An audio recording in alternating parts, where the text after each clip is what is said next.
All right. Hello, everyone. So great to have you all joining us today for Habitats class today, focusing a lot on coral. So, my name is Allie. That's going to be showcasing many of our corals, other relatives back behind us right here, and then we have a question line. So you can always go on ahead and text us in any questions that you might have. Feel free to use that number right down below. Here, any kind of observations that you might have or that you're interested in sharing with us today, any comments that you might have, any questions, join us along in that class is always really helpful, and also, quite frankly, helps us to figure out like the direction in which we want to maybe take our class. Like, we have general ideas on what we want to talk about, but it's always great when we get ideas from all of you too, because we know that you're interested and we'd love to be able to follow those interests. So feel free to comment and text right on in. Now, if you happen to be watching this not on March 12th, March 12th, at 10 a.m., you're always more than welcome to email us down below at live@lbaop.org, and we'd be happy to answer your questions then. But with that, our goal today is to really kind of talk a lot about, well, what does it take to build like a habitat here at the aquarium, or maybe even one at home if you're so interested. Now, here I have our coral predators exhibit right behind me, and these are not real corals that we have here, but today we are actually going to be talking about our real coral habitat, and I thought it might be kind of fun to gain inspiration from this colorful exhibit that we have here. So I'm going to go on ahead and step off the screen so you can see.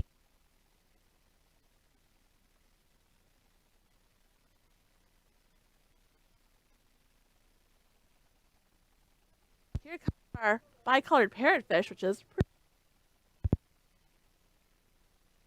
Looking at the exhibit and habitat as a whole, what do you see?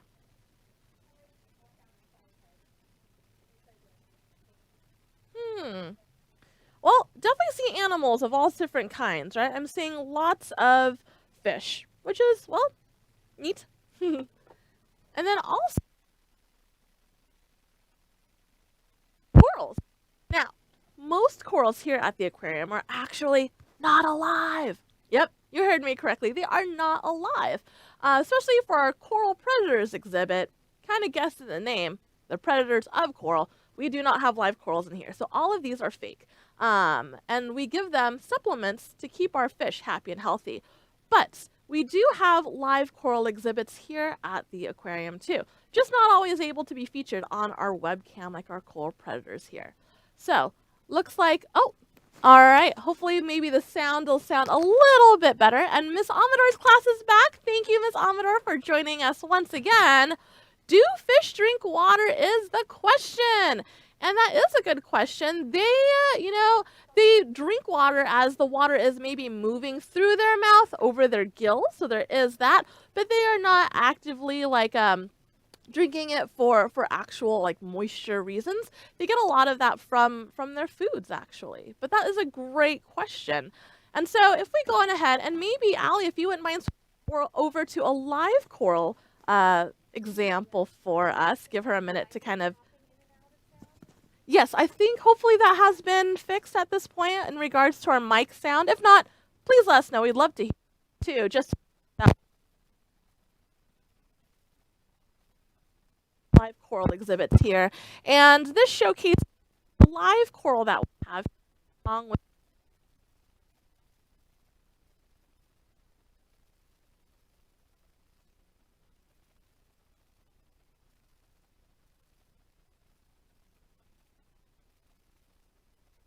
from asking what are Allie, if we can just head back to coral predators real quick.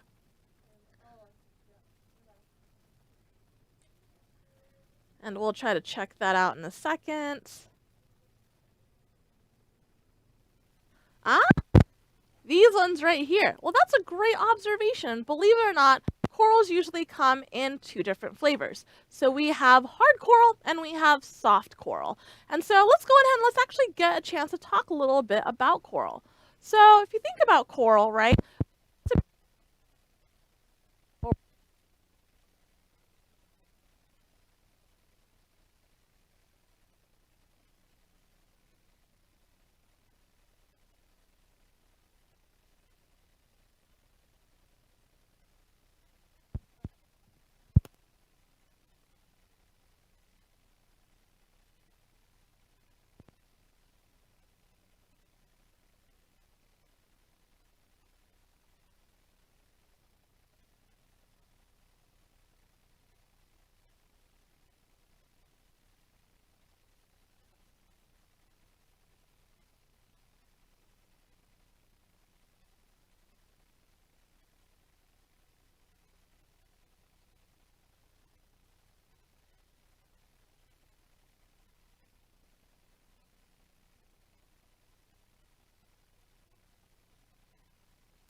Testing, testing. All right, I'm hoping we have resolved the issue. Please let us know if you can hear us. We'd love to make sure that, we can go on with our class making sure that the audio is working. So with that, hopefully it is. Well, I'll make sure to be able to hear from you all if that is otherwise. But our goal today is to be looking at different corals. And just to make sure I answer the question properly, these are soft corals that we have behind here versus our hard corals that look a little bit different. And Allie, if you wouldn't mind just switching us back on over to that coral, the live coral exhibit, maybe we can see some like real versions of that because those ones weren't quite real. So here we have our live coral exhibit, and I actually don't think I see too many soft corals in here. A lot of these are all hard corals. Ah, here we go. Thank you, Allie, for switching on over. So here, little bit behind me, see how these soft corals are able to kind of move with the flow? And so that's going to be that soft coral versus all of the ones that are not moving. Those are all going to be the hard corals.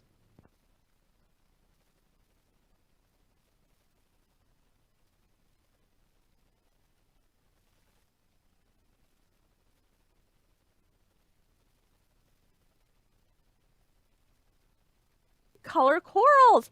That's a really good question because they come in a wide variety of colors, right? So I invite you, as we go on ahead and we talk about corals and we look at different corals, see how many colors you can notice. But something that is really interesting is the type of lighting that is used, right? So here we can see that there's a little bit more of a blue hue that we are seeing. And so the light that's coming through from our LEDs that we actually use here, basically are set to maximum happiness for our corals. So, and depending on the types of corals too, that lighting can change. And also different lighting can also show us different color spectrums of corals too. So there's a lot to kind of think about as one builds a habitat of what are you wanting to get out of this.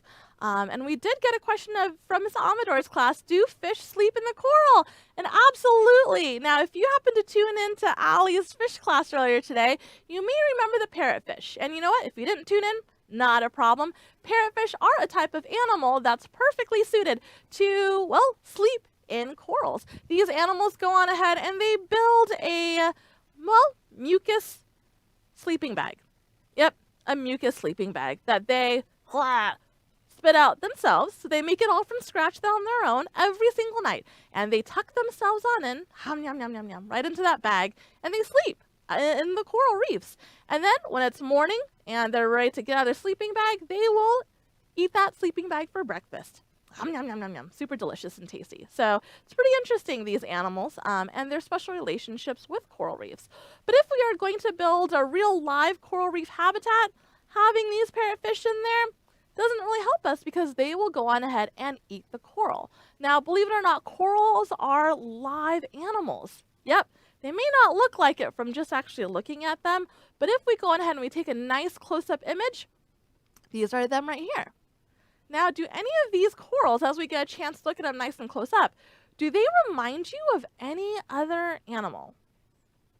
Allie is saying yes, definitely, right? If you're thinking sea anemone, absolutely, right? So a sea anemone, this is our model sea anemone that we have right here, right? They're not always this big. Some of them are a lot smaller too. But this sea anemone, that we have showcased here as well, right, is a really nice example of a relative of these corals.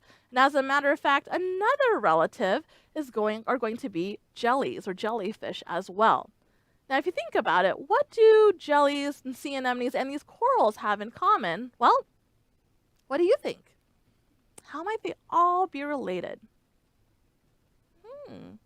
Now, I heard that they are squishy and that they sting, and absolutely, all of these animals have stinging cells, and those stinging cells help them to be able to trap a lot of that food and for them to be able to eat. So that is one way that they're able to get some food, are by utilizing all of those stinging cells to help them get food into their mouths. Now, corals, as I mentioned, are animals, and it looks like there's like a lot of little fingers on here, right?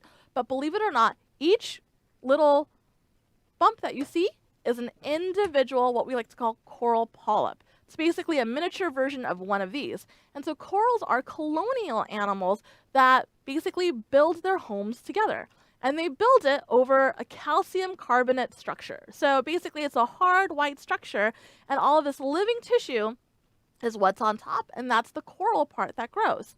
Now, hard corals, right, the ones that don't really move around, they're the ones that really build this calcium carbonate structure that we have right here, right? So that's like a zoomed out version.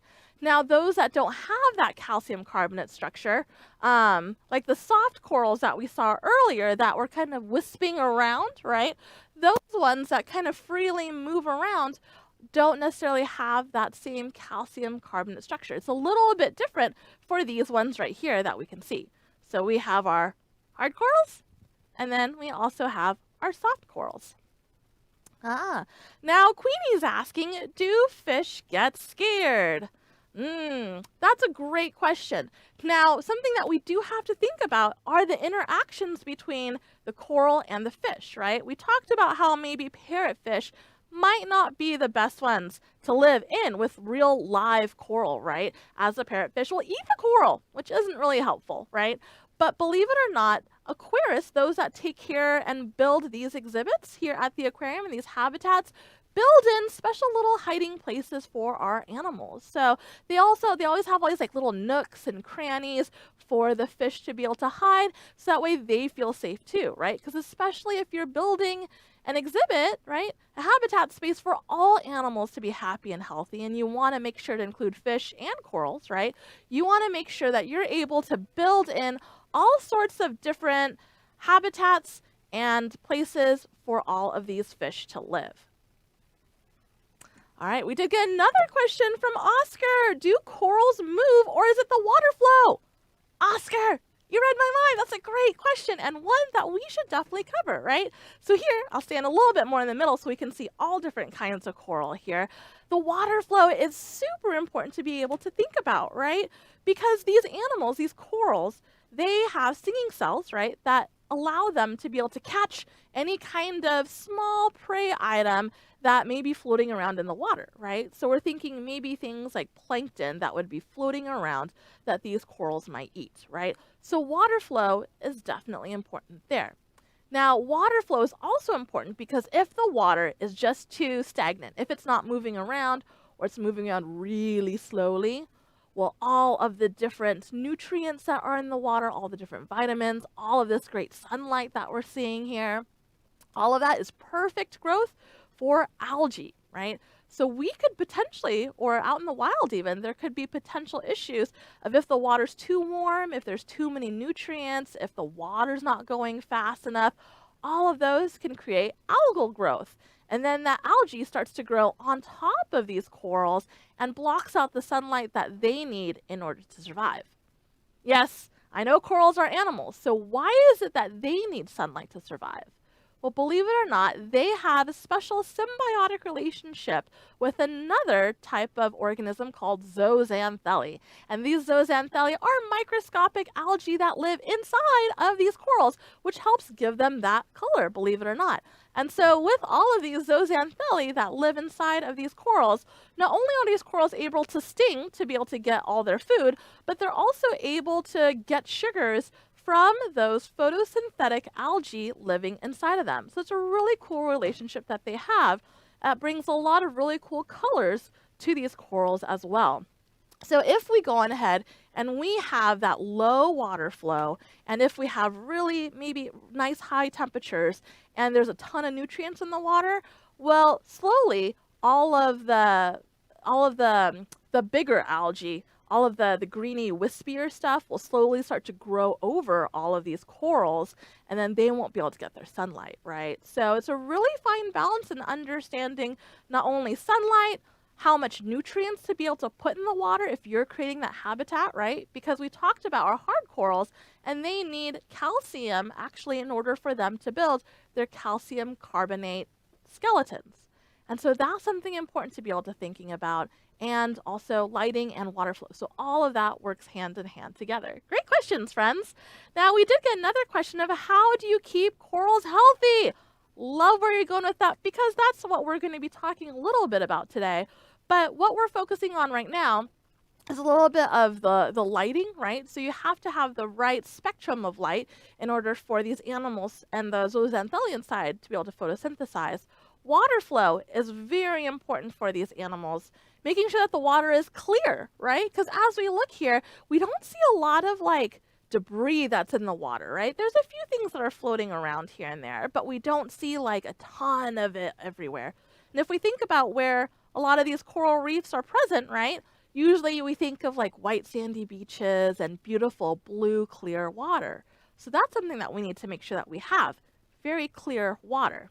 And then also we need to be thinking about, aside from like water flow too, just the kind of nutrients that we provide as well. So let's go on ahead and dig a little deeper into that. First focusing on this, well, this nice clear water, right? How exactly do we get that? For those of you at home with aquariums, how do you get that nice, clear, clean water? Well, if you're thinking filters, you're absolutely right. There are a ton of different kinds of filters out there. Ones that we have for all of our general exhibits include, well, oh, sorry, wrong one. This is special filters. I'll get to the general ones in a little bit, but these ones are special filters that we have right here. And these filters are considered GFO filters and carbon filters. Or carbon reactor filters, I should say. There's still a little bit difference in the carbon filters. And those are going to be these ones right here. And what these filters basically do is it helps remove, at least for the GFO, which stands for granular ferric oxide. It's a compound, right? That basically removes a lot of the phosphorus that's in the water. And so, or a lot of the phosphates that are in the water. And those phosphates are usually one of the main nutrients that's important for algal growth on the outside, right? So we talked about how we don't want to have a whole lot of large chunks of algae living on top of our corals because that would hurt them. And so that GFO reactor goes on ahead and removes it. Now, we also have our carbon filter that's in here too, and that removes a lot of the floating particles. And so these ones combined are really great at removing a lot of those chemical components, right? And then also some of those actual more like particles, right? The particulate matter that is in the water. Now, Allie, I'm going to have you switch over to our general filtration system. And so with that, we're thinking about, well, how do you also get some of the really big chunks out, right? So we have something called physical filtration that really looks like a big sock, and that sock basically captures a lot of the larger chunks. And then we also have a lot of chemical filtration too. Some of that, like the GFO that we saw earlier. Here we go. Looks like a big sock, right? And so it traps some of the larger chunks in the water right there. So that way, it just goes out and we're able to collect it, rinse it, bleach it, and then reuse it again. But then we also have other kinds of filtration too. Some of that includes our biological filtration, which we have lots of really good bacteria that's on lots of surface area that allows the water chemistry and all the components there to be happy and healthy too. So we call them, they're a lot of times in these towers, and we have lots of different bacteria that are either growing a lot of times on these like blue balls that we have, or on a lot of live rock that's also found within the exhibit too. So those are just some of the different kinds of filtrations that we have. And once again, that's really important just to kind of keep the nutrients rightly balanced so that way we don't get too much larger algal growth. But something else to kind of consider is the light, right? So there's lots of different ways that you can light up an exhibit, but most of the ways that we use lighting are through LEDs. So LEDs are very energy efficient, and they also happen to last a really long time. And so that's one way in which we're able to really kind of maximize the health of our corals and really kind of understanding what kind of light do they need, right? So many corals overall are more shallow, so they're going to be up towards the top. And so we have lots of different kinds of lighting that's available, not only for the LEDs themselves for our corals, but also how we want to light up our exhibit. What kind of corals do we want to showcase, and how do we want to make them look like really awesome and pretty, right? So we can use lots of different lighting to be able to do that. Now that light is also really important for those zooxanthellid, those algae that also live inside of the corals. So lighting, super important. Now, we did get some questions. One question is from Braden asking, what other animals eat coral? And that's a good question, right? We briefly talked about the parrotfish that eats coral. But other animals that you also may want to not have, depending if you want to really kind of have a coral exhibit, might include some worms. There's some coral eating worms, some barnacles that also do that, some crabs, some snails. As well as, urchins. So there's lots of the crown of thorns sea stars. There's lots of different kinds of animals that really might inhibit some of the growth and health and happiness of said coral, right? So thank you for asking. Great question. Now, we're asking, do sharks eat coral?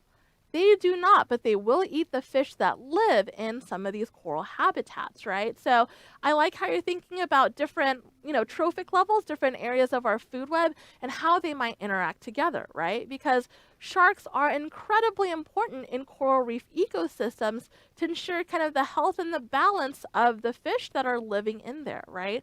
So it is really important if you're thinking about a large scale exhibit, like for instance, our large coral reef exhibit that doesn't have real corals in it. But Allie, if you wouldn't mind putting up big trop for us, that one really kind of showcases all the different kinds of, all the different levels and how intricate a coral reef can be. So here, this one has fake corals, but it can really kind of showcase really kind of the bustling nature of these coral reef habitats. And here we have our bonnethead shark, which is pretty awesome to see. And then we have a whole variety of fish as well. Now, Aiden's asking, do sharks live in the ocean? Do snakes live in the ocean? They do. So there are some tropical ones known as sea kraits. And so that's one example of some types of snakes that live in the ocean. Pretty cool, huh? All right. Now, we did get some more questions. Do divers clean the tanks? And right, thinking about all that algae growth that could happen, absolutely. So depending upon how large our exhibit is, many times we will have volunteer divers that will come in and help clean, especially these corals that aren't real, right? They're going to scrub them to keep them all nice and clean. And they also come in to help feed many of our animals here within this large 350,000 gallon exhibit. So absolutely. Now, a lot of times too, our divers or our aquarists, those that take care of these animals, right, will also dive into some of maybe the smaller exhibits, right, making sure that many of our live corals are happy and healthy. And so they'll also go on ahead and pick up any additional food that may be on the ground. So they'll use different kinds of tools to be able to vacuum up a lot of those things too. And believe it or not, our corals don't just eat via sunlight. They also get a variety of food too. And we have a whole live food systems here that helps us to be able to grow some of their food to then give our corals some of these food. Now, many of them are going to be really small, microscopically so, and a lot of that's going to be either some copepods or mysid shrimp or brine shrimp, stuff of that nature is what they're going to be eating, or rotifers, or maybe we might have some krill that we might want to defrost, and that gets sprinkled in, so that way not only are the zooxanthellae feeding the corals, but we also have the corals actually getting other kinds of food that helps them to diversify their nutrients and really kind of benefits them overall to keep them happy, healthy as they grow. Now, we did get another question. Do people help clean them or only machines? So it's mainly people. There's a lot of love here at the aquarium for our animals. So we have dive volunteers that go in and are constantly cleaning many of our exhibits.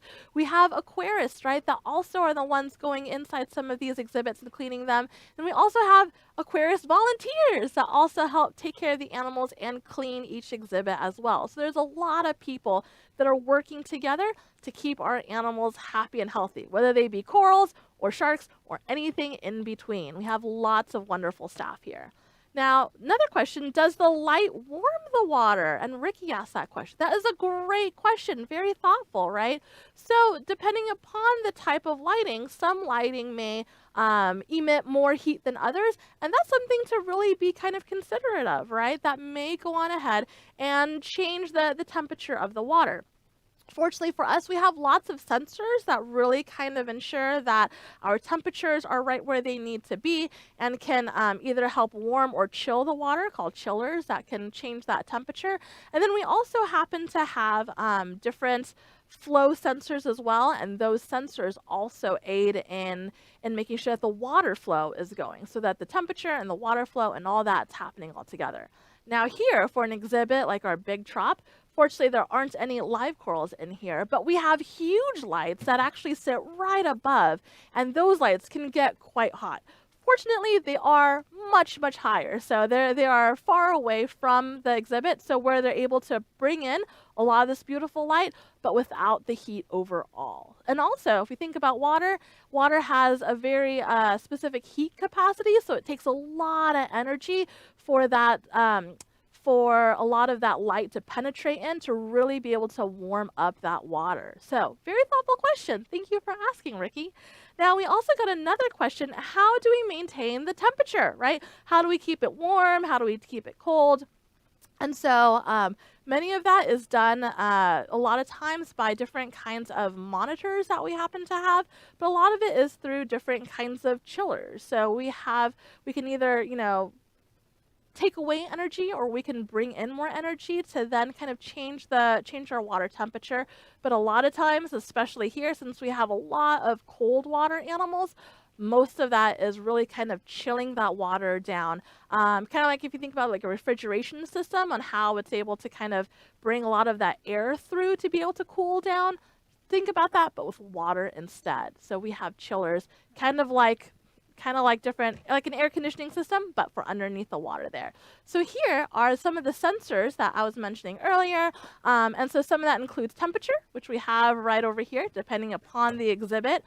Here we have an exhibit that's about that's about 66, and then we have another one that's about 82. But then we also have our gallons per minute. So we have all of these flow rates as well, and these flow rates really help us to be able to determine, is the water flowing as fast as it needs to, right? As we talked about with corals, we want, and that also depends on the corals too, we want the water to be flowing at a specific rate. Well, here at the aquarium, we have a lot of different exhibits and a lot of different habitats that we try to recreate. And so with that, there's some spots of the ocean that are really kind of naturally turbulent, right? If we think about different corridors of the Pacific Northwest, there's lots of channeled areas where we have lots of motion and turbulence of water that's happening.